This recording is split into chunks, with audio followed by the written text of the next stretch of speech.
आप सभी डायमंड अम्बरीश यादव का अभिवादन स्वीकार करें।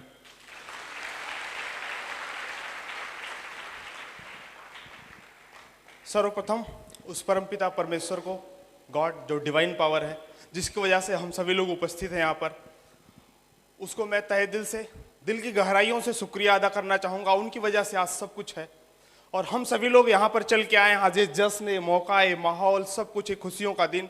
सबसे पहले मैं चाहूँगा एक बार परमपिता परमेश्वर के लिए, इस गॉड के लिए जोरदार तालियां होनी चाहिए। Thank you. सबसे ज़्यादा मैं धन्यवाद देना चाहूँगा अपने माँ बाप को, जिन्होंने एक अच्छा संस्कार दिया, अच्छे से पाला बचपन में, हमेशा एक अच्छे ड्रीम दिखाए। मैं दिल की गहराइयों से सर्वप्रथम उनको प्रणाम करता हूँ। यहाँ पर उपस्थित हम सभी के ऑनरेबल, हम सभी के चीफ गेस्ट को मैं दिल की अनंत गहराइयों से प्रणाम करता हूँ। मेरे पास कोई शब्द नहीं है और हमारे जैसे हजारों लाखों लोगों का जीवन बदल देने वाले सर्वप्रथम मैं सबसे आदरणीय श्रीमान और रॉयल ड्रीमर्स टीम के फाउंडर लीडर आदरणीय श्रीमान माधव सर को मैं तहे दिल से प्रणाम करता हूँ। सर को मैं तहे दिल से प्रणाम करता हूँ। और यहाँ पर उपस्थित मैं अपने सभी वेंटर, सभी अपलाइन को तहे दिल से शुक्रिया अदा करना चाहूँगा। सभी डायमंड लीडर हमारे अपलाइन, श्री अरविंद सर, श्रीमान J P sir, Shri Balwant sir, Shri Ambika sir, Shri Shivanand Mishra sir, Shri Parshuram sir, श्रीमान सबको, सभी साथियों को मैं तहे दिल से प्रणाम करना चाहता हूँ। आप लोगों की वजह से, आप लोगों की गाइडलाइन की वजह से आज ये शख्स यहाँ पर है। और सबसे ज़्यादा और बहुत ज़्यादा मैं आप सभी को धन्यवाद देना चाहूँगा, ये प्यारी सी टीम, जिनकी वजह से, जिनकी मेहनत से, जिनके कर्मों से, जिनकी दिन रात मेहनत करने से आपका ये भाई यहाँ पर पहुंचा है। मैं बहुत दिल से आप लोगों को धन्यवाद करना चाहूँगा। हमारे सभी रूबी, हमारे सभी एमराल्ड, हमारे सभी टोपाज, सभी लीडर्स जो यहाँ पर उपस्थित है, मैं आप सभी को तहे दिल से धन्यवाद देना चाहूँगा। रियल में दोस्त ऐसा कुछ था नहीं, मैं ऐसा कुछ खास नहीं था और हम तो आप ही जैसे हैं, आप ही के भाई हैं, आप ही के बीच के हैं, आप ही के साथ रहते थे, एकदम छोटे से हैं, एक ईंट के समान थे, लेकिन आप सभी लोगों की मेहनत ने इस ईंट को आज महल बना दिया। मैं आप सभी लोगों को तहे दिल से शुक्रिया अदा कर रहा हूँ। बहुत बहुत दिल से धन्यवाद, बहुत बहुत दिल से आप सभी को धन्यवाद। ये माहौल, ये सब कुछ लाने के लिए सर्वप्रथम परिचय बताना चाहूंगा। जैसा आप लोगों ने वीडियो में देखा, सब कुछ देखा, एक नॉर्मल फैमिली से बिलोंग करता हूं। बहुत कुछ नहीं था, सामान्य परिवार था। पिताजी गांव में खेती करते थे और खेती भी बहुत ज्यादा नहीं थी, बहुत छोटी सी खेती थी, चल रहा था सब कुछ। और बचपन से ही बहुत क्राइसिस के साथ पिताजी ने पढ़ाया। बचपन से स्कूल जाता था, पढ़ाई करता था दोस्त, बहुत ही नॉर्मल फैमिली से बिलोंग करता था। बहुत क्राइसिस था बचपन में, हमेशा सब कुछ देखता था। हम 2 भाई थे, 4 बहनें थी और सब और बहुत सारे लोग थे साथ में। झोपड़ी का मकान था, बहुत दिक्कतें थी, एक बात बोली जाए तो बहुत चैलेंजेस था। हमेशा देखते थे और पढ़ाई करते थे, स्कूल आना जाना, पिताजी को देखते थे, खेती करते हैं, मेहनत करते थे बहुत। और बचपन में ही ये था कि कुछ बड़ा करना है। पिताजी हमेशा बोलते थे, बेटा कुछ बड़ा करना है, बेटा कुछ बड़ा करना है। और आपको बताऊं, पढ़ाई के दौरान ऐसे ऐसे दिन हमने देखे, आज तक पिताजी मेरे साक्षी हैं, बचपन से लेकर कभी भी पढ़ाई के दौरान साला फीस टाइम से नहीं जमा हो पाती थी। हरदम लाइन से अलग करके खड़ा कर दिया जाता था, लाइन से अलग करके खड़ा कर दिया जाता था। बहुत ही रिक्वेस्ट करने के बाद तब जाके फीस जमा होती थी। बहुत चैलेंज था, लेकिन हमेशा मन में था। पिताजी हर बार बोलते थे, बेटा कुछ तो बड़ा करना है। अंदर यही था, साला मेहनत अपने दम पे है, परिश्रम करना है हमको, मेहनत करेंगे। और जब भी पढ़ाई लिखाई करते थे, मैंने 2, 4, 5, 7, 8 जब तक पढ़ाई किया, हाई स्कूल, इंटर तक पढ़ाई किया। पढ़ाई में बहुत ही मेहनत से पढ़ाई करता था दोस्त। पिताजी भी बहुत ज्यादा पढ़ाई नहीं किए थे, कोई भी उस तरह की गाइडलाइन नहीं थी, क्या पढ़ना है, कैसे पढ़ना है, कोई भी बहुत, आज की डेट में बहुत गार्जियन बताते, लेकिन कोई ये बताने वाला घर में नहीं था कि क्या पढ़ाई करनी है, आपको बीए करना है, बीएससी करना है, कौन चीज पढ़ाई करनी है, कुछ नहीं। बस एक ही चीज था, परिवार का भी ऐसा कोई माहौल नहीं था जो कोई गाइड करे, बस ये था कि पढ़ाई करनी है, पढ़ाई करनी है, पढ़ाई करनी है। मैंने दिल से पढ़ाई किया, बस मेहनत से लगे रहे, मेहनत से लगे रहे, पढ़ाई करते गए। पढ़ाई के दौरान ग्रेजुएशन किया। ग्रेजुएशन करने के बाद, जैसा अभी आप लोगों ने देखा, भी ग्रेजुएशन करने के बाद बीएड का वक्त था, बीएड करना था, एंट्रेंस निकला था। और एंट्रेंस के दौरान दोस्त एंट्रेंस निकल गया, लेकिन एडमिशन कराने की फीस नहीं थी मेरे पास। आज भी जिस कॉलेज में एडमिशन कराया था सबसे लास्ट स्टूडेंट था मैं, स्टूडेंट एडमिशन कराने वाला। दोपहर तक टाइम खत्म हो गया था, सारे कॉलेज के स्टाफ बोल दिए थे लड़का एडमिशन कराने नहीं आया था। पिताजी बैठे हैं, मेरे पास एडमिशन के पैसे नहीं थे। तमाम लोगों से सब पिताजी ने आग्रह किया। और दोस्त एक बात बोली जाती है, जब समय होता है तो कोई साथ नहीं देता है। क्या बोल रहे हैं आप लोग? ऐसे परिस्थितियों में कोई साथ नहीं देता है। उस टाइम मेरे मामा जी ने पैसा लाया और मैं जाकर एडमिशन कराया, बीएड किया। बीएड करने के बाद उस स्कूल में भी टॉप किया, सबसे लास्ट में एडमिशन हुआ, स्कूल को भी टॉप किया। बहुत ही मेहनत से पढ़ाई किया, मेहनत से पढ़ाई करता रहा। फिर और आगे तैयारी किया, तैयारी करता रहा। हिंदी से नेट हुआ, संस्कृत से नेट हुआ, ऐसे चल रहा था दौर। लेकिन ऊपर वाले का लाख लाख शुक्रिया और आप सभी भाई बहनों का बहुत बहुत आशीर्वाद रहा, माँ बाप का बहुत आशीर्वाद रहा। आपका ये भाई 2008 में प्राइमरी में अध्यापक हो गया, एक वैकेंसी आई थी, मैं सरकारी टीचर हो गया, एक अच्छी जॉब, सम्मानित जॉब मिल गई, अच्छी सैलरी, सब कुछ मिल गया, एक अच्छा पद मिला। और उस टाइम पे नौकरी तो मिल गई, पढ़ाई कर रहे थे, नौकरी मिल गई। नौकरी करने के बाद दोस्त बस्ती में मेरी पोस्टिंग हुई, बस्ती चले गए हम। और पूरा घर में मिठाई बट रही है, अच्छा खासा माहौल चल रहा है और पॉकेट में एक पैसा नहीं है। उधार लेके घर मिठाई बांटी गई थी। लोग आते थे, बोलते थे आपका लड़का मास्टर हो गया है, हमसे बोलते थे मिठाई खिलाओ। पैसे नहीं थे, मिठाइयां बट रही, सब कुछ वहां से आए। ट्रेनिंग चली, हमने ज्वाइनिंग कर लिया। ज्वाइनिंग करने के बाद इसी तरह चलता रहा, सिलसिला चल रहा था। बहुत चैलेंजेस आए और बहनों को पढ़ाना, छोटे भाई को पढ़ाना, ये सब चैलेंज चल रहा था जीवन में। और सारे लोग दोस्त बोल रहे थे अभी तो बहुत मजा आ रहा है दोस्त, आप सरकारी नौकरी मिल गई है। और रियल में बहुत ही प्राउड वाली नौकरी थी। लाखों का सपना होता है, करोड़ों लोगों का सपना होता है, या सर नो? आज की डेट में करोड़ों लोगों का सपना है गवर्नमेंट जॉब पाना, नौकरी मिल गई। आते थे, जाते थे। और हमारे बहुत साथी हमारे साथ के ज्वाइनिंग करने वाले इस हॉल में बैठे हुए हैं। ज्वाइनिंग करने के बाद भी सारे साथी मोटरसाइकिल से चलते थे। लेकिन आपका ये भाई 3 साल तक, जो कक्षा 9 में साइकिल ली गई थी, मैं 3 साल तक उससे नौकरी करता था। घर की ऐसी परिस्थितियां थी, मैं गाड़ी नहीं ले सकता था, चल रहा था। लेकिन हमेशा जब भी घर आता था, घर पे इतने चैलेंज थे, झोपड़ी का मकान था, सब कुछ आने के बाद लोग बोल रहे थे उन्होंने बदल दिया, वो नौकरी पाया उसका घर बन गया, वो नौकरी पाया उसका घर बन गया, तुम्हारा कब बनेगा? लेकिन दोस्त इतना ज्यादा खर्चे थे, इतने ज्यादा चैलेंजेस थे, चल रहा था इसी तरह कार्यक्रम चल रहा था सब कुछ। और जैसे ही फिर उसके बाद में नौकरी पा गया, पढ़ाई होने लगी, तो भाई को, छोटे वाले भाई को मैंने भेज दिया इलाहाबाद कि तुम मेहनत से पढ़ाई करो, दोनों भाई जब मजबूत हो जाएंगे बहुत बड़ा काम करके दिखाएंगे। और दोस्त भाई ने पढ़ाई किया, बहुत ही मेहनत से पढ़ाई कर रहा था। लेकिन सन 2013 में जैसे ही खुशी हमारे ऊपर चढ़ रही थी, उसी टाइम पता नहीं क्या ईश्वर को मंजूर था, उसी टाइम दिसंबर 2013 में मेरे भाई का सिलेक्शन फाइनल हो चुका था और उसका दुर्घटना में मृत्यु हो गई। पूरे घर पे तो सारा घात पड़ गया, कोई भी परिवार स्टैंड करने की स्थिति में नहीं था। हम लोग एकदम पूरी तरह से टूट गए थे। मैं पूरा अपना एटीएम देता था, भाई को तुम पढ़ो, सारा जब तक पढ़ोगे नौकरी की पूरी तनख्वाह लगा दूंगा, जितना पढ़ना चाहोगे मैं पढ़ाऊंगा। लेकिन दोस्त 2013 में भाई नहीं रहा, बहुत चैलेंज आए, घर आया छुट्टी लेकर, बहुत एकदम मेरे माता पिताजी बैठे हैं, परिवार टूट गया एकदम। और आपको बताऊं कि ऐसी स्थिति से निकलना, अड़ोस पड़ोस लोग ताने मारते थे, मेरी 4 बहनें थी, लोग ताने मारते थे, कमेंट करते थे लोग, अब क्या होगा, अब तुम अकेले हो, शादियां कैसे करोगे? मेरी माता जी यही बैठी है, तमाम लोग चैलेंज करते थे, अरे उसके तो 5 भाई हैं, उसके तो 8 भाई हैं, तुम अकेले हो, शादी कैसे करोगे? लेकिन बार बार मैं देखता था पिताजी भी बहुत दिक्कत में आ गए थे, बहुत दिक्कत, बहुत तमाम बीमारियां घेर ली थी। माताजी भी लग रहा था कि भाई को तो छोड़ दिया मैंने, लग रहा है पिताजी माताजी भी नहीं साथ देंगे। लेकिन उस टाइम में मैंने अपने उस सर को याद किया कि पिताजी 100% आपका एक बेटा चला गया है, कोई बात नहीं है, उसको तो मैं वापस नहीं ला सकता हूं, लेकिन आज से अमरीश का तो साला डबल काम करके दिखाएगा, डबल काम करके दिखाऊंगा, डबल काम करके दिखाऊंगा, उसका भी काम करूंगा, अपना भी काम करूंगा। साला जीवन में कभी भी आपको ये फील नहीं आने दूंगा कि एक लड़का चला गया है। 24 घंटे काम करूंगा, 8 घंटे ड्यूटी करूंगा, एक्स्ट्रा काम करूंगा और पढ़ाई करूंगा और मेहनत करूंगा, लेकिन आपको कभी जीवन में फील नहीं होने दूंगा। मैं इस मेहनत के साथ, इस शिद्दत के साथ काम करने लगा। हायर एजुकेशन की तैयारी कर रहा था, मैं प्रोफेसर बनना चाहता था। मैं सोच लिया था बहनों की शादी करनी है, अब कुछ और ज्यादा कमाई करनी पड़ेगी, भाई तो नहीं रहा, कुछ और ज्यादा कमाई करनी पड़ेगी, तभी साला परिवार का स्थिति चल पाएगी। बहनों की शादी करनी थी, बहनों को पढ़ाना था और घर के तमाम खर्चे थे, झोपड़ी का मकान था, 3 साल 4 साल नौकरी हो गई, बदल नहीं पाया था, ऐसी परिस्थितियां थी, सब कुछ चलता रहा।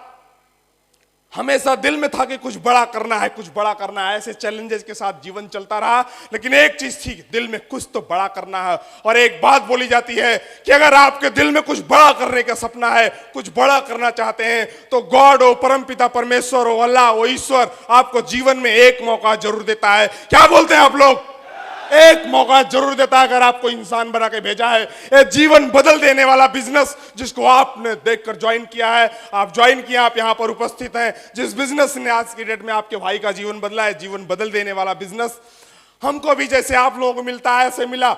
स्कूल से पढ़ा कर आ रहा था, बस्ती में हमारी पोस्टिंग थी, बस्ती से आ रहे थे, दोपहर का टाइम था, तमाम हमारे शिक्षक साथी बैठे हुए हैं, दोपहर का स्कूल था, दोपहर में हम पढ़ा कर आ रहे थे। वहीं फैजाबाद रहते थे, देवकाली पे एक टेढ़ी बाजार जगह है, टेढ़ी बाजार में एक लड़का बैठ ऐसे पैदल ही जा रहा था, ऑटो वालों ने हड़ताल किया था, वो लड़का सबको हाथ दे रहा था, हम भी आ गए, हमको हाथ दिया, मैंने उसको बैठा लिया, उसके हाल चाल पूछा कि भाई आज पैदल कहाँ जा रहे हो? वो बोला कि मैं भर्ती देखने जा रहा हूँ। बहुत अच्छा खासा, लगभग 6 फुट लंबाई थी। वो बोला कि मैं भर्ती देखने जा रहा हूँ और आज ऑटो नहीं चल रहा है, मैं पैदल ही स्टेशन के लिए निकल दिया हूं। हमारे अंदर आया कि ये देश के लिए बहुत ही मेहनती लड़का है। मैंने तुरंत उसको बैठाया, हम कहा आप बैठो और जहां पहुंचना है मैं स्टेशन छोड़ के आता हूं। और जैसे ही मैं स्टेशन छोड़ने गया, स्टेशन छोड़ने के बाद मेरा सौभाग्य था कि मैं उस लड़के को स्टेशन के अंदर ड्रॉप करने गया और मैंने पूछा कि अगर आपको किराया ना हो तो भी बताओ, हम किराया भी दे देंगे आपको, जाओ, मेरी शुभकामना आपके साथ है।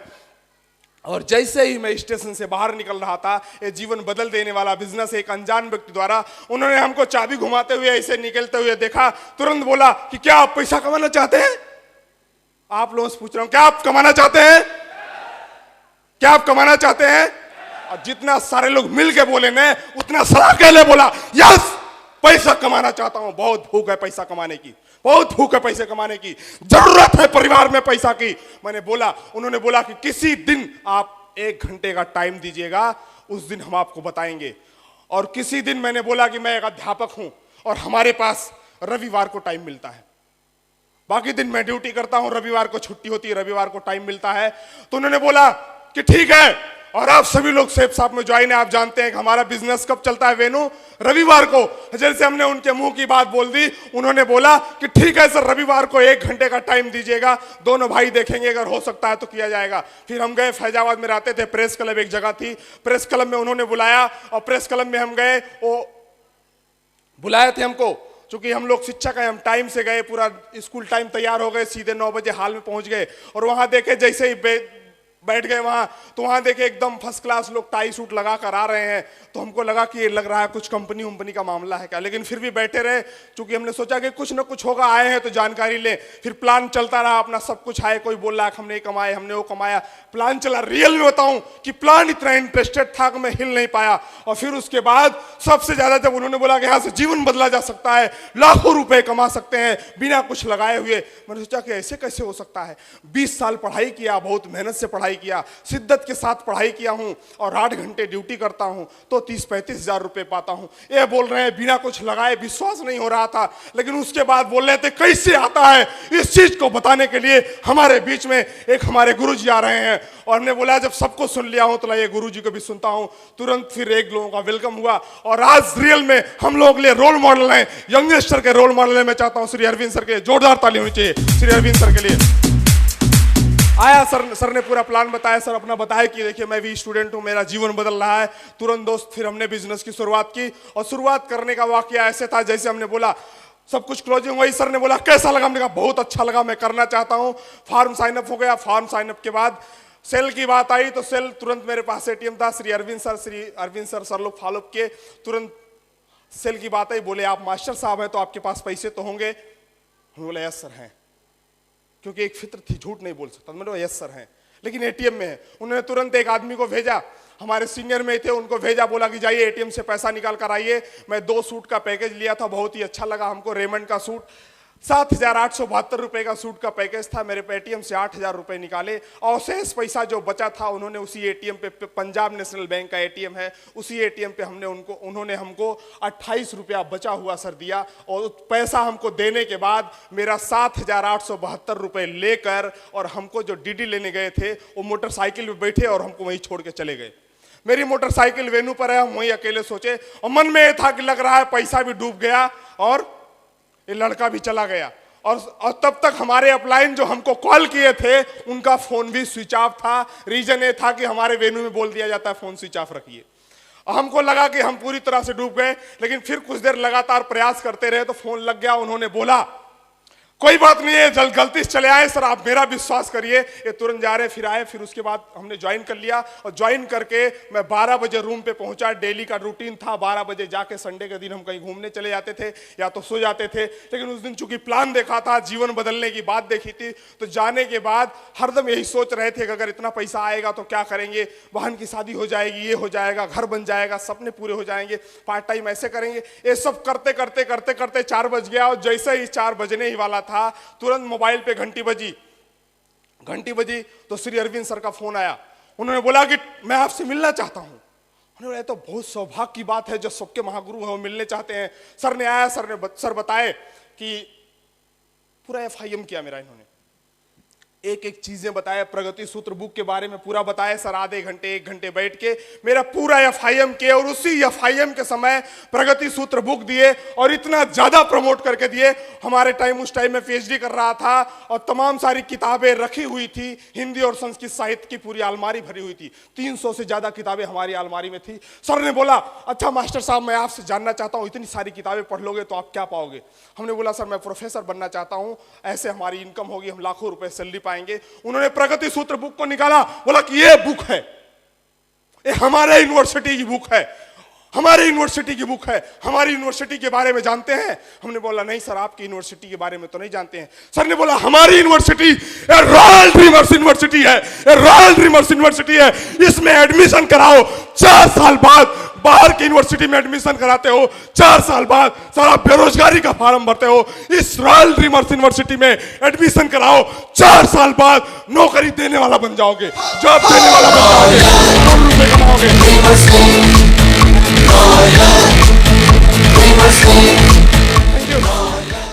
इस रॉयल ड्रीमर्स टीम की एकमात्र बुक है, इस बुक को पढ़ोगे तो आप लाखों रुपए महीने कमाओगे, जीवन बदल जाएगा। और जैसे मैं कहा सर ये मैं जरूर पढ़ना चाहता हूं, सर पीछे खींचे, फिर मैं चाहा सर पीछे खींचे, बोले कि बुक ले लो आप पढ़ो। पूरा उन्होंने लिस्ट बनवाया, मेरा ड्रीम सपना सब कुछ लिखवा दिया।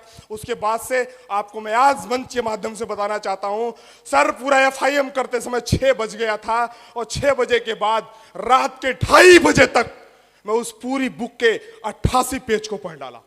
उठाई नहीं, उसको हाईलाइट करके पढ़ डाला। बहुत इंपॉर्टेंट चीज है, एक सवाल है, एक जवाब है। और पूरी रात पढ़ने के बाद सुबह मैंने कमिटमेंट कर लिया कि अब सारा कुछ बड़ा हो जाएगा। इतनी बेहतरीन बुक मिली है, और मात्र इस बुक को पढ़ने से हमारा जीवन बदल जाएगा। फिर मैंने बिजनेस की शुरुआत की, और शुरुआती दौर में आप सभी लोग जानते हैं, शुरुआती दौर में आदमी अपने करीबियों को बताता है प्लान। Yes sir no? मैं लकी था, मैं कुछ साथियों को प्लान बताया और उन लोगों ने ज्वाइन किया। ऐसे में श्री अरविंद सर, श्री वीरेंद्र सर हमारे बीच में है। एक हमारे मित्र थे श्री अरविंद सर, उनको भी मैंने प्लान दिखाया, वीरेंद्र सर को दिखाया, तमाम लोगों को दिखाया। हमारे ऐसे क्लोज मित्र थे, इन्होंने तुरंत ज्वाइन किया और हमारा चेक भी बना। काम चलता रहा, धीरे धीरे काम चलता था। स्कूल आते थे, स्कूल से पढ़ा के जब भी हम आते थे प्लान दिखाते थे अपना, धीरे धीरे काम की शुरुआत हो गई। काम चलता रहा, धीरे धीरे काम चलता रहा। उसके बाद सर ने बोला कि और बाहर के लोगों की भी लिस्ट बनाइए, जो बाहर हैं, दूर हैं, हमारे साथ पढ़ाई करते थे। एक हमारे बहुत ही परम मित्र थे, उनसे मैं फोन किया, उनको बोला कि मित्र एक बहुत बड़ा बिजनेस मिल गया है, हम लोग साथ में B.Ed किए थे, हमारी जॉब लग गई, आप जॉब नहीं पाए, लेकिन मेरे पास एक ऐसी अपॉर्चुनिटी है, यहाँ आप जीवन बदल सकते हैं। उन्होंने बोला कि ठीक है सर, आप मिलिए बताइए हमको। मैं फैजाबाद में रहता था, और स्कूल से पढ़ाकर मैं स्कूल से निकलते समय मेरा रूटीन था कि सुबह जाने से पहले, स्कूल जाने से पहले मैं 1-2 प्लान दिखा के स्कूल जाता था। और फिर जब भी स्कूल से आता था तो इतना शेड्यूल सेट रहता था कि स्कूल से आने के बाद मैं 2-4 लोगों को प्लान दिखाता था। स्कूल इंटरवल टाइम में ही मैं 2-4 लोगों से कॉल करके टाइम ले लेता था, इनको मिलना है। मैंने उनसे टाइम लिया फैजाबाद देवकाली पे, वो बोले कि मैं देवकाली पे मिल रहा हूँ। मैंने बोला सर मैं वहीं आ जाऊँगा, हमारी आपकी मुलाकात होगी, आधे घंटे की मुलाकात है। जैसे ही मैं देवकाली के पास पहुंचा, उनको फोन लगाया, हमारे तमाम साथी फैजाबाद अम्बेडकर नगर के हैं, मैंने उनको फोन लगाया। मैंने बोला मित्र देवकाली पर आ गया हूं, बोलिए। वो बोले कि सर देवकाली से कुछ जरूरी काम था, मैं मया बाजार आ गया हूं, वहां से 20-25 किलोमीटर दूर है, मार्केट है। तो मैं सोचा कि अब प्लान के लिए ही निकला हूं, तो उनके पास चला गया, सीधे मया बाजार गया। मया बाजार पहुंच के फोन किया मैंने, दोस्त मया बाजार आ गया हूं। बोले कि अरे कुछ अर्जेंट ऐसा काम ही आ गया था कि मैं अकबरपुर के पास कटहरी मार्केट है, मैं वहां आ गया हूं। मैंने बोला ठीक है सर। अब वहां से ऐसा दुविधा थी कि इधर जाऊं कि इधर जाऊं, इधर जाऊं कि इधर जाऊं। मैंने बोला कि नहीं, सेफ साहब का टाइगर है, चलना वहीं है, 100% उनको प्लान दिखा के जाना है। क्यों? क्योंकि हम लोग जो कमिटमेंट करके निकलते हैं उसको पूरा करते हैं। सर नो, उसको पूरा करते हैं। मैंने कहा कि ठीक है मैं आता हूं। और जैसे ही मैं कटहरी पहुंचा उसके बाद उन्होंने फोन किया, दोस्त मैं मालीपुर आ गया हूं। आप सोचिए, फिर मैं मालीपुर चला गया। बाद में मालीपुर के पास सुरूपुर एक मार्केट है, उसके आगे उनका घर था, वो वहां बुला लिए। मैं वहां पहुंच गया, लगभग फैजाबाद से 80 किलोमीटर दूर। और शाम हो गई, तब तक पहुंचते पहुंचते शाम हो गई, अंधेरा हो रहा था। मैं बोला कि आज तो प्लान दिखा के जाना है। और प्लान दिखाने के लिए जैसे मैं अपना बैग निकाला, और बैग निकाल के जैसे ही फोल्डर निकालना चाहा, दोस्त उन्होंने क्या बोला जानना चाहते हैं? जानना चाहते हैं? जानना चाहते हैं? और मेरा परम मित्र था, ग्रेजुएशन साथ किया था, बीएड साथ किया था, वो ऐसा मित्र था, स्कूल टाइम में बोलता था तुम्हारे लिए जान दे देंगे। लेकिन जब मैंने उसको फोल्डर निकाला, मैंने बोला कि ये प्लान है, तुरंत उन्हें मेरा फोल्डर पलट के अंदर रख दिया और बोला कि मैं समझ रहा था तुम इसीलिए आ रहे हो, हमको एक दोस्त के माध्यम से पता चला तुम ऐसा काम करते हो। और फिर उसके बाद उन्होंने बोला तुम ईमानदारी से बताओ, हम अगर ज्वाइन कर लेंगे तो तुमको कितना पैसा मिलेगा? हमने बोला दोस्त बिजनेस वालूम, अगर आप 200 बिजनेस वालूम से ज्वाइन करते हैं तो हमको इतना पैसा मिल जाएगा। उस टाइम वो लुंगी पहना था और टी शर्ट पहना था, लुंगी में से 500 रुपए निकाल के दिया और यही रख दिया। ये बोला कि ये पैसा लो, तुम 500 रुपए के लिए यहां तक आ जाओगे, नौकरी पा गए हो, हमको ये पता नहीं था, लो पैसा लो। ये मान लो कि मैं ज्वाइन कर लिया। और आप लोगों के साथ भी ऐसा हुआ होगा, यस सर नो? और ये बोला, दोस्त अंधेरा हो गया था और मैंने बोला कि पैसा रख लो, मैं तुम्हारा जीवन बदलने के लिए आया हूं। उसके 5 दोस्त उसी पुलिया बैठे थे, इतना मेरा मजाक उड़ाए, ये देखो करोड़पति बनने चला है, ये देखो डायमंड बनने चला है। कोई आज तक बना है? कोई आज तक डायमंड बना है? किसी का जीवन बदला है? मैंने किसी के बारे में बताया लेकिन बिलीव नहीं किया और मेरा 15 मिनट तक बहुत ही मजाक उड़ाया। बोला जिस दिन बन जाना उस दिन आना और ये लो 500 रुपए तेल डला लेना। मैंने बोला कि कतई नहीं। और दोस्त, वो ऐसा दोस्त था मेरा कि मैं जब भी उसके घर जाता था तो शाम को वापस नहीं आने देता था। उसके मम्मी पापा हमको घर वापस नहीं आने देते थे, वो खिलाता था, खिलाने के बाद सुबह हमको घर पहुंचाता था। लेकिन उस दिन ऐसे भेज दिया वापस और फैजाबाद वापस आना था। ठंडी कड़कड़ाती ठंड थी, मैं स्कूल गया था, सही से जैकेट भी पहन के नहीं गया था, रूह कांप रही थी एकदम। और मैं बोला कि ए ईश्वर अब क्या करूं, अब क्या करूं मैं आया था इस विजन से कि इसको प्लान दिखाऊंगा, ये ज्वाइन करेगा, जलील करके रख दिया। और दोस्त मैं उस मार्केट से 80 किलोमीटर दूर मोटरसाइकिल से पैदल निकल दिया। और रास्ते में ऐसे ऐसे दिक्कतें आई, रास्ते में रियल में दोस्त मैं वापस जरूर आ गया था, वापस जरूर हो गया था। लेकिन मैं उस बंदे से बोल के आया कि एक बार भयानक से देख लो, ठीक से देख लो, अगर साला अमरीश जिंदा रहा, सांस बख्शा ऊपर वाले ने, तो शायद डायमंड बन के जरूर आऊंगा तुम्हारे घर, डायमंड बन के जरूर आऊंगा तुम्हारे घर। ध्यान से देख लो, साला डायमंड बन के जरूर आऊंगा।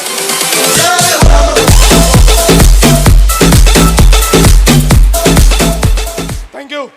और मैं निकल दिया दोस्त आज रियल में बताऊं, मैं वापस आ रहा था, मेरी आंख से आंसू आ रहा था, ठंडी एकदम कड़कड़ाती ठंड थी, एकदम बहुत दिक्कत थी। लेकिन अंदर अंदर मैंने ठान लिया कि अब तो कुछ करना है, अब तो कुछ करके ही दिखाना है।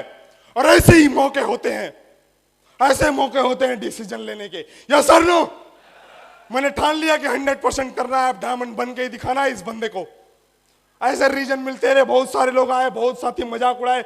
तुरंत जब फैजाबाद पहुंच गया, रात के टाइम भूख नहीं लग रही थी और नींद नहीं आ रही थी, रियली बताऊं बहुत चैलेंज था। मैंने तुरंत अपने अपलाइन को फोन लगाया गुरुजी को, और इस बिजनेस में मैंने सर को फोन लगाया, गुरुजी आज मेरा वो परम मित्र मना कर दिया जिसके ऊपर मेरा 100% बिलीव था, वो मना कर दिया। वो बोल रहा है कि बिजनेस नहीं चलता, कोई डायमंड नहीं बनते। मेरी 1 घंटे लगातार कंटिन्यू अरविंद सर से बात हुई, कंटिन्यू 1 घंटे लगातार बात हुई। मैंने बोला कि आज सर कुछ डिसीजन बता दीजिए, आज कुछ बता दीजिए, वापस दोबारा उस मार्केट में कौन सा मुंह लेकर जाऊंगा। सर ने बोला कोई बात नहीं टाइगर, कोई बात नहीं है, डायमंड किसको बनना है? हमने बोला हमको बनना है। बहनों की शादी किसको करनी है? अमरीश को करनी है। परिवार में दिक्कत किसके है? अमरीश के सर ने बोला कोई बात नहीं है, अरे एक मना कर दिया, दो मना कर दिया, हम आपके साथ हैं, ये पूरा अपलाइन आपके साथ है, ये सिस्टम आपके साथ है, रॉयल ड्रीमर्स आपके साथ है, हम मिलकर इतिहास बनाएंगे। सर के माध्यम से सुनने को मिला। और आप सभी लोग जानते हैं, हम सभी लोग ग्राउंड पे काम करते हैं, और जब काम करते हैं, जब भी स्ट्रेस आती है, थकान आती है, तो केवल एक जगह होती है अपलाइन। यस सर नो, एक जगह होती है अपलाइन। और आज तक मैंने जब से बिजनेस में काम करना शुरू किया, लोगों ने मना किया, लोगों ने तिरस्कृत किया, लोगों ने बेइज्जत किया, लोगों ने मजाक उड़ाए, लोगों ने क्या क्या नहीं कहा, और कोई भी आज तक जिसको मैंने प्लान दिखाया, सिंगल ए बंदा मिलने वाला ऐसा नहीं मिला जिसको मैंने प्लान दिखाया वो बोला हो कि तुम डायमंड बन सकते हो। सिंगल ऐसा कोई व्यक्ति मिला नहीं जिसको मैं प्लान दिखाया वो बोला कि आप डायमंड बन सकते हो। केवल और केवल इस बिजनेस में इन्हीं महागुरुओं ने, इन्हीं अपलाइनों ने, कुछ भी थक के आओ, हर के आओ, फंस के आओ, जैसे भी चैलेंज करके आओ, कहीं भी दिक्कत में आओ, परेशानी में आओ, कुछ भी हो, एक कॉल लगाओ अपलाइन को, सारा स्ट्रेस खत्म। या सर नो, मैंने तुरंत फोन लगाया, सर ने बोला कि आपको डायमंड बनना है, आप इतिहास लिख देंगे। मैंने शुरुआत किया काम की, सर लोगों से मिलता रहा, सर के लोगों के द्वारा बताई गई वो सारी बातें कभी आज तक, जब से मैंने बिजनेस ज्वाइन किया आज तक कभी भी एक भी मीटिंग नहीं छोड़ा, एक भी फंक्शन नहीं छोड़ा, एक भी संडे फ्राइडे ट्रेनिंग नहीं छोड़ा। कंटिन्यू बिजनेस में, कंटिन्यू फंक्शन में, जो भी अपलाइन ने बता दिया, जो भी सर लोगों ने बता दिया, जो भी गुरुदेव ने बता दिया, मेरे लिए ब्रह्मा की लकीर है। 100% करना ही करना है उसको, 100% करना ही करना है। इस बिजनेस में काम चलता रहा। लोग बोलते हैं बिजनेस में कोई डायमंड नहीं बनता है, बहुत सारे लोगों को डायमंड बनते हुए हमने देखा, और इसी हाल में मैं डायमंड बनते हुए देखा। और यहाँ पर डायमंड सेलिब्रेशन हो रही थी, और एक बार मैं जेपी पैलेस में आया था, आदरणीय Shri Arvind sir, Shri J P sir ने पास प्रमोट करके बुलाया था कि टाइगर चलो, जो व्यक्ति जेपी पैलेस में डायमंड शिप देख लेता है 100% डायमंड बन जाता है। बहुत दिक्कत के साथ, चैलेंज के साथ मैं आया था यहाँ, और सीट नहीं मिली थी इसी हाल में साथ सीट नहीं मिली थी, पीछे खड़ा था, पूरे सुबह 10 बजे से लेकर शाम को 5 बजे तक खड़ा था। और वही हाल से निकलने के बाद मैंने कमिटमेंट लेकर गया कि 100% साला इस हाल में अमरीश यादव इस मिट्टी को पैदा, इस मिट्टी की कसम खा के जाओ। मैं बाहर इसी गेट को, इसी जेपी पैलेस की मिट्टी को चूम के गया था, यही जेपी पैलेस होगा, अमरीश की एंट्री होगी, यही जेपी पैलेस होगा, अमरीश की एंट्री होगी, और साला डायमंड बन के एंट्री करेंगे, डायमंड बन के एंट्री करेंगे। लोग बोलते हैं कि कोई डायमंड बनता नहीं, शुरुआत किया, रूबी बना, गोल्ड बना, पर्ल बना, टोपाज बना, एमरल्ड बना, और आज आपके सामने डायमंड बन के खड़ा है। भाई आपका डायमंड बन के खड़ा है, आज मैं डायमंड बन के खड़ा हूं। और ये जो भी डायमंड शिप हुई है, ये हमारा कोई अचीवमेंट नहीं है। हमने काम की शुरुआत की, हमारे तमाम साथी, हमारे सभी लीडर, जो एकदम नंबर 1 टीम है, बहुत मेहनती, बहुत विजनरी टीम है, और केवल अकेले डायमंड नहीं बना। जैसे डायमंड बनने की हरदम सोचता था, तो बार बार आता था फैजाबाद और सर से बात करता था, गुरुजी जल्दी डायमंड बनना है, डायमंड तो बनना है लेकिन जल्दी डायमंड बनना है, ओ वाला सूत्र बताओ जल्दी डायमंड बनने वाला। तो सर एक ही बात बोलते थे कि मित्र, छोटे भाई, बड़े भाई, डायमंड अगर बनना है तो वेन्यू खड़ा करने पड़ेगा। किसी जिले में जाओ, वहां अपना साम्राज्य स्थापित करो, बिजनेस बड़ा करो, खड़ा करो बिजनेस को, तब डायमंड बनते हैं। यहीं पर आओगे, रोज यहीं पर आओगे, डायमंड नहीं बनते हैं। भारत में फैलाना बिजनेस, पूरा दमदारी से काम करना है। मैंने बोला गुरुजी आशीर्वाद दीजिए, जिस कोने में साला भेज देंगे, भारत के उस कोने में बिजनेस खड़ा कर दूंगा। सर ने बोला कि बहुत दूर जाने की जरूरत नहीं है, जॉब को करते हुए स्कूल से आओ, उसके बाद कहीं जाके बिजनेस खड़ा कर दो। मैं स्कूल से आता था, सबसे नजदीक जिला हमारे पास में अंबेडकर नगर है, अकबरपुर है, वहां के बहुत सारे लीडर आए हुए हैं, मैं चाहता हूं उनके लिए जोरदार ताली होनी चाहिए। अंबेडकर नगर गया सबसे पहला वेन्यू लेकर, और मैं वेन्यू उस टाइम स्टैंड करने गया था जब मैं लीडर क्लब में था। मेरी 20 की टीम थी। गुरुदेव से आशीर्वाद लिया, श्री अरविंद सर से आशीर्वाद लिया। फ्राइडे ट्रेनिंग में श्रीमान जेपी सर आए थे, जो उसके बेताज बादशाह। मैं चाहता हूं सर के लिए भी एक बार जोरदार ताली होनी चाहिए, जोरदार म्यूजिक के साथ जोरदार ताली होनी चाहिए। Thank you. श्रीमान जेपी सर ने बोला मात्र 25 लोग ट्रेनिंग ले रहे थे। सर ने फैजाबाद के प्रेस क्लब में बोला, ये सारा मर्दों का गेम है, सबके बस का डायमंड बनना नहीं होता है, ये मर्दों का गेम है। जिसकी मैया ने दूध पिलाया है वो डायमंड बन के दिखाएगा। और किसको क्या लगा, किसको क्या नहीं लगा, लेकिन सबसे पीछे हाल में बैठा था। मैं लास्ट में सर से बोला, सर एक बार देख लीजिए, पूरा ठीक से देख लीजिए, साला माँ का दूध पैदा किया पिया हूं, 100% डायमंड बन के दिखाऊंगा। सर ने बोला, डायमंड ऐसे नहीं बनते, रोज यहीं आओगे, जाके वेन्यू खड़ा करो। और अंबेडकर नगर में चला गया। उस टाइम दोस्त में 20 की टीम थी, लीडर क्लब में था। अंबेडकर नगर चला गया। डेली का रूटीन था, स्कूल से 3 बजे आता था और वहीं देवकाली पे गाड़ी खड़ी करता था, वहां से बस पकड़ता था। 1 घंटे की यात्रा अंबेडकर नगर, वहां जाता था। ना कोई लिस्ट, ना कोई परिचित, ना कोई मित्र, ना कोई दोस्त, ना कोई सगा संबंधी।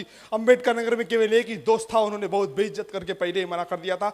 लेकिन मैं डेली जाता था और बैग लेके उस गलियों में घूमता था। एक तरफ से अंबेडकर नगर में, एक तरफ से उस मार्केट के अंदर, सबको झोला लेके कोई भी, तुरंत हमारा प्लान ये, तुरंत हमने बताया, सबको बताते थे।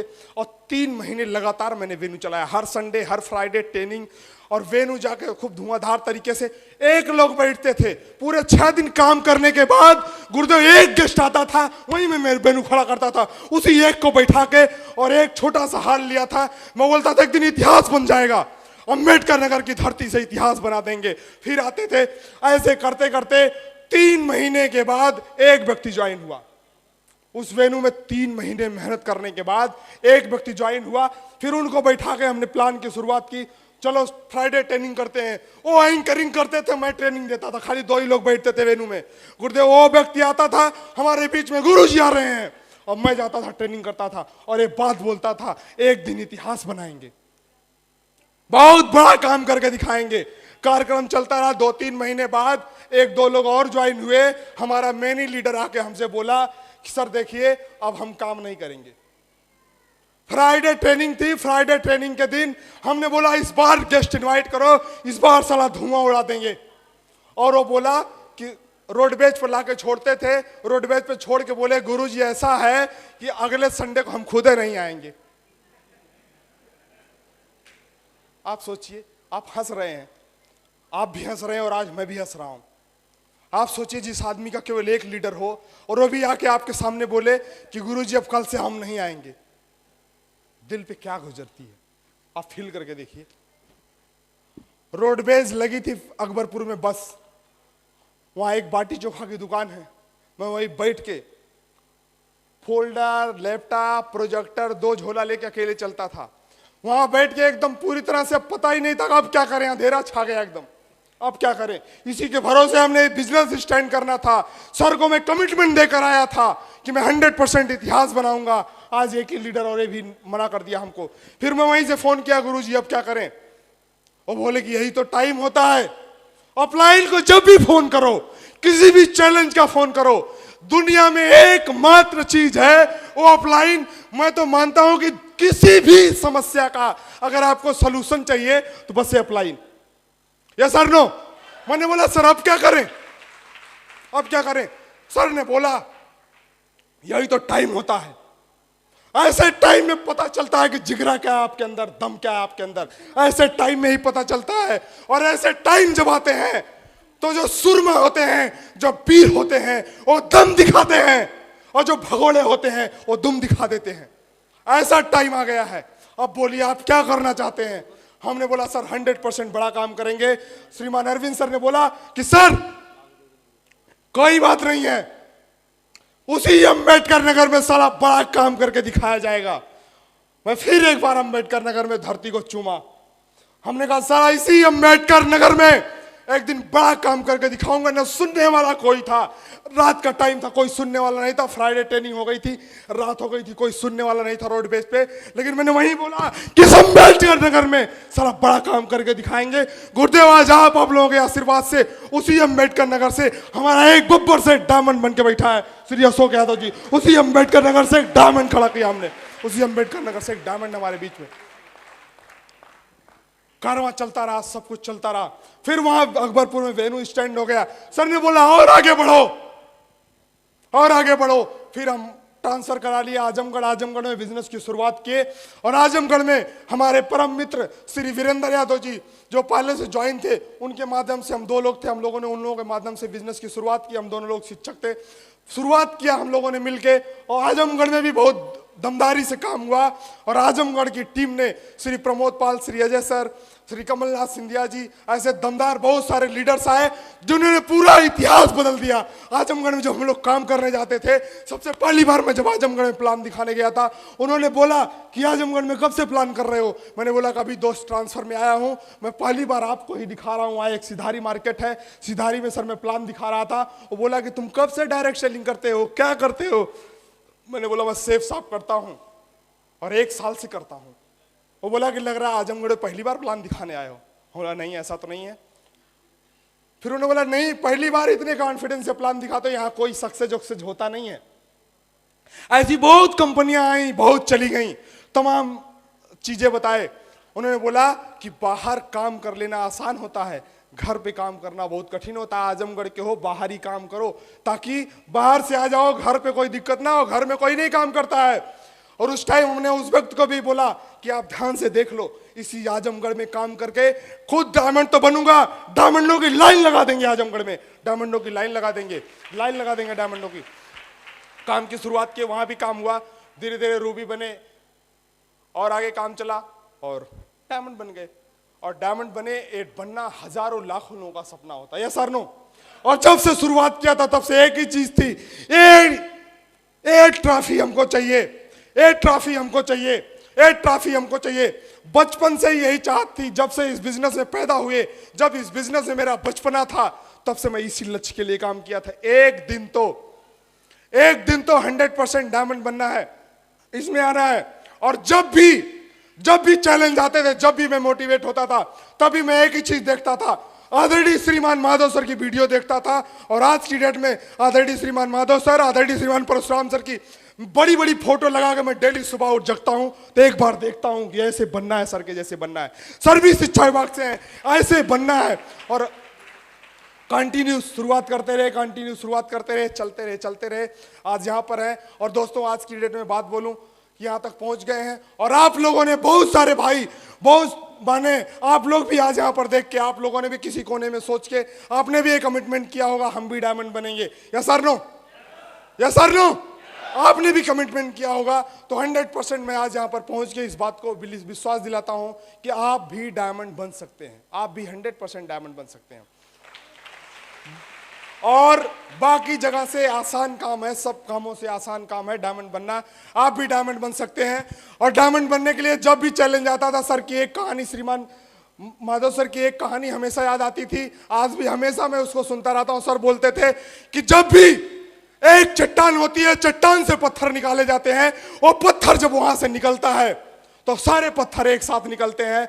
लेकिन जब वो क्रेशर में आता है, जब एक मूर्तिकार के पास आता है वो पत्थर, तो मूर्तिकार सबसे पहले उस पत्थर को पकड़ता है और चोट मारता है, चोट मारता है, चोट मारता है, चोट मारता है, और 2 चोट में, 4 चोट में वो पत्थर टूट जाता है। और जो पत्थर टूट जाता है वो फर्श पे लगा दिया जाता है। जो चोट खाता है, चोट खाता है, चोट खाता है, चोट खाता है, चोट खाता रहता है और टिके रहता है, वही पत्थर एक दिन मूर्ति बन जाता है। और हजारों लाखों लोग सैकड़ों साल तक उसकी पूजा करते हैं, सैकड़ों साल तक उसकी पूजा करते रहते हैं। चोट खाता है, चोट खाता है। उसी तरह इस बिजनेस में जब हम आते हैं तो तमाम चैलेंज आते हैं, हमको चैलेंज मिलते हैं, मना करते हैं, तिरस्कृत करते हैं लोग, लेकिन लगे रहते हैं तो एक दिन 100% हम यहाँ पहुंच जाते हैं। Yes sir no? 100% हम यहाँ पर पहुंच जाते हैं। और एक कहानी ने हमेशा हमको मोटिवेट करा और आज यहाँ पर पहुंच गए। यहाँ पर पहुंच के एक बार मैं पुनः आप सभी को बहुत बहुत धन्यवाद देता हूँ, बहुत बहुत धन्यवाद देता हूँ। आज की डेट में अचीवमेंट की बात करूँ, जब मैंने बिजनेस को ज्वाइन किया था तब तक मेरे पास झोपड़ी का मकान था, आज की डेट में मकान मेंटेन करता हूँ, कार भी है, बहुत अच्छा जीवन स्तर बदल गया। आज की डेट में जीवन बोलूँ तो जीवन पूरी तरह से वहां से लेकर गुरुदेव लोगों के आशीर्वाद से, इस सेफ साहब के आशीर्वाद से, इस रॉयल ड्रीमर्स टीम के आशीर्वाद से, वहां से जीवन आज यहां पर आ गया है, पूरी तरह से बदल गया है जीवन। और गुरुदेव, लास्ट में मैं एक बात जरूर बोलना चाहता हूं, आज मैं इन भाइयों के बदौलत, इन साथियों के बदौलत, इस नंबर 1 टीम की बदौलत मैं मन से एक कमिटमेंट करना चाहता हूं। अभी तो हम डायमंड बने हैं, साथ में हमारा एक साथी श्री अशोक सर डायमंड बने।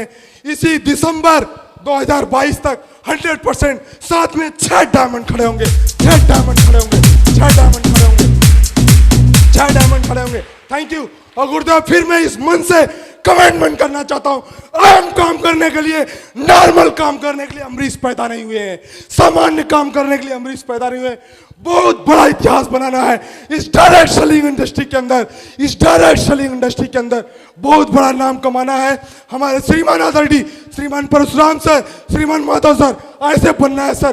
गुरुदेव आपने बोला है एक दिन सारा डायरेक्ट सेलिंग इंडस्ट्री के अंदर, इस डायरेक्ट सेलिंग इंडस्ट्री के अंदर, इस सेल्स शॉप के अंदर, इस रॉयल ड्रीम स्ट्रीम के अंदर नाम की पहचान होगी, दुनिया जानेगी सर, पूरी दुनिया जानेगी, पूरी दुनिया जानेगी।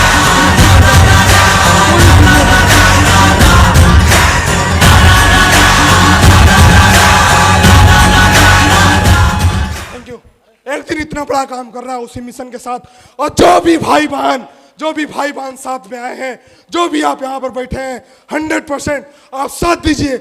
मैं विश्वास दिलाता हूँ आजीवन आपके साथ हूँ, जब तक साला सांस रहेगी तब तक आपके साथ हूँ। आप पसीना बहाओगे, अमरीश ज्यादा साला खून बहा देगा, वहां खून बहा दूंगा भाई, खून बहा दूंगा साला। जीता हूँ इस बिजनेस को। बिजनेस नहीं आज की डेट में, इस बिजनेस साला ब्लड में है।